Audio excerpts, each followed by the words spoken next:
Snakewood and that hustle. Big shout out to my SPI, Spotter Low. You know I'm in the black box. Had to come through, tap in, show love one time. Yeah, y'all make sure y'all subscribe. Stay tuned. All that. Evergreen in its figurative uses describes something such as a plot that retains its freshness or interest over a long period of time, or something such as an issue or concern that is universally and continually relevant. In botany, evergreen describes foliage that remains green and functional through more than one growing season. That's the evergreen we more familiar with. For the first pick of the new year, the book club chose an evergreen self-help book. Some of the most popular evergreen trees used as Christmas trees are balsam fir, Fraser fir, and Norway spruce. Evergreen. Green every day. Oh, my mama, that's the word of the day. See, it's somewhat of a debate that has developed based on interesting comment. I only call it interesting based on the reaction it's receiving, that I myself made in conversation with my co-host Alex Alonzo and Munchie B on the Straight Politicking podcast that we film once a week on Street TV. Check us out. Shout out to them. And we was talking about Kendrick and Tupac and making some comparisons. And that's why we got the title, the thumbnail. And I think a lot of people get it misconstrued because I see a lot of comments saying, oh, Tupac's one of a kind. Tupac has an unmatched energy and da-da-da-da-da-da, and this, that, and the other. I get that. I agree to that. No, in no way am I comparing their personalities, their styles, or anything of that nature. That is not the context in which this conversation was actually had. The actual comparison comes from an objective that I realize or believe both of them to have had, and the paths that they chose to take it and how they differed. And I was suggesting that maybe Kendrick took the path that Pop perhaps should have when it comes to affiliation and just actual conduct. And this is the root of the discussion right here, this statement. Kendrick put everybody to make everybody shut up that was talking crazy, and then he blew blew this on the Squad Blood video. Okay, then whacked out Miro spilled the 2 C's that it was supposed to be spilled. He sprayed like showing like, you know what I'm saying, now. And then you have the Hispanics that whacked out his Miro, but he got Hispanic women on 4 songs. He the new Pop. They say, oh, everybody on stage with him, and now he ain't gonna help y'all. Then he put everybody on.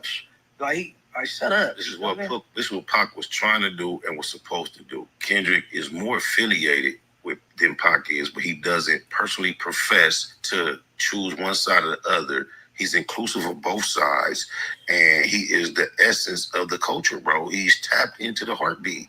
This is what Tupac was trying to be, what he should have been. That has nothing to do with artistic style, energy, personality, or character. Pac, I see Bloods and Crips running up the hill, looking for a better way. My brothers and sisters, it's time to chill, because even thug niggas pray.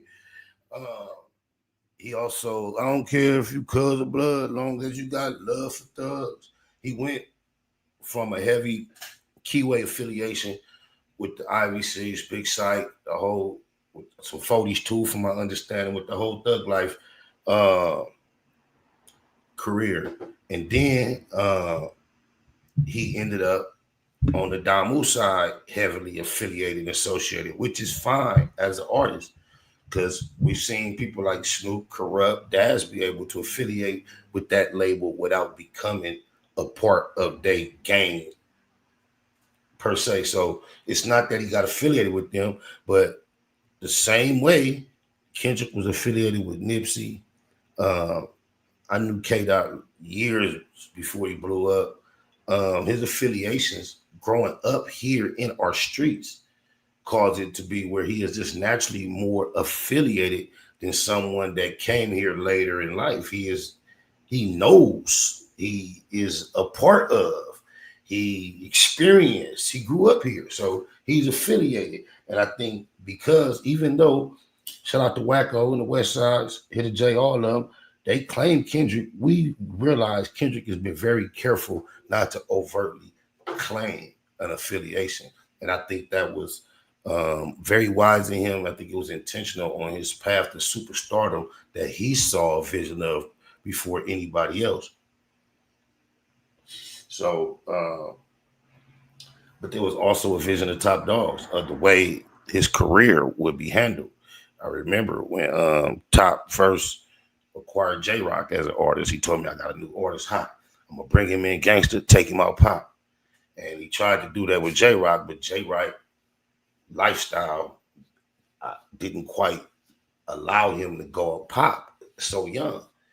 You see, later on in life, he finally got a Grammy for a pop style record. But I could imagine that's my cousin, and I know his mind frame from when he came in the game into where it was now. Pop was the last thing on his mind.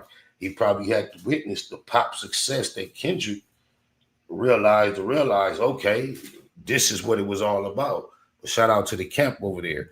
But through it all, people don't like to acknowledge it, realize it, or recognize it. However, shout out to the Mob Pop Rules. I got a gang of partners from Mob Pop Rules that I speak to on a regular basis. There are quite a few of them. I mean, the debate is all over the internet amongst them, whether or not Tupac was from their hood. So it's not us saying Tupac was from Mob. The Mob debates this, and none of them deny his being from Mob. The debate more so is how official was it. But yeah, he was from Mob. And he was wearing it like that and carrying it like that. But yeah, my comparison is not about their styles. It's not about their energy. It's not about any of that. They have their different appeal. But however, they both have had the opportunity to be the most prominent artists representing the West Coast. And the path that Kendrick took, I believe, is more as obvious. The longevity that he has gotten to experience and enjoy, it's more conducive to longevity than the path that Pop took.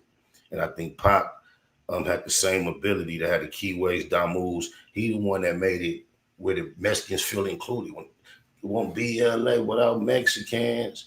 And then here it is. The conversation is now, did Kendrick include the Mexicans because of the backlash he got of their absence at his last big pop-out? Perhaps he did.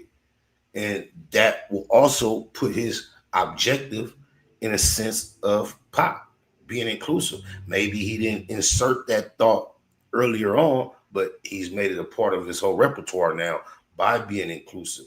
And that's even Tupac-ish in my assessment.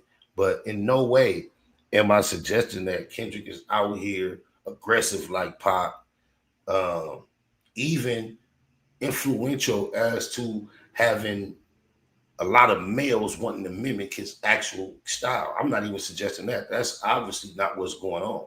However, Kendrick is tapped into where males of all different styles respect what he got going on, and he brought the whole coast together, united mentally, to be in support of a movement. And I think that is extremely powerful. Even though the movement, it may have been trivial, it may have been sparked by a hip-hop battle, but it showed the ability. Music is not always about the subject matter at hand that it causes you to feel affected by. You dig what I'm saying? Oh, my mama. So yeah, the music was about a rap battle, but you see how much unity that it actually brought about throughout the process of celebrating that record. God, rest in peace, Tupac. Neighborhood Net Hustle. Big shout out to my nigga SPI, Spotter Low. You know, I'm in the black box. Had to come through, tap in, show love one time. Yeah, y'all make sure y'all subscribe. Stay tuned. All that. It's the homie cook-up boss, goddammit, Cub Low. And y'all tuning in to the Wake and Bake Show with goddammit the homeboy Spider Low. Here with SPI, the realest nigga in LA. Spider this bitch! My nigga is Spider Low. Spider Low, nigga. Spider Low. Spider Low. Spider Low. Spider Low. Spider Low. Spider Low, that's my nigga. Spider Low. Spider Low. Shout out to SPI, that motherfucking nigga. Spider Low, Wake and Bake. Better keep it Google, nigga. Loke is in LA somewhere doing what he's doing. In the words of Spider Loke on my mama's mama. Spider Loke's gear. This is Bay Mac. Nate Blood, C-Mac. Shout out my Loke, Spider Loke, cuz. Nate Blood, on hood. It's a beautiful world. You fight me? Fight, quit.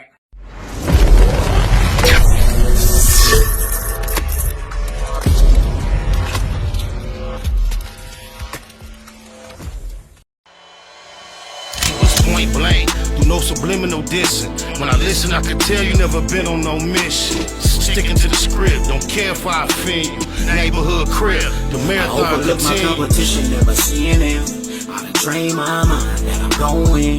You could tell by how I walk, talk, I'm a boss. A east side millionaire, homie, what you thought? My life is a movie. They can't get close to me. They mad cause they can't be. I'm everything that they wanna be, yeah.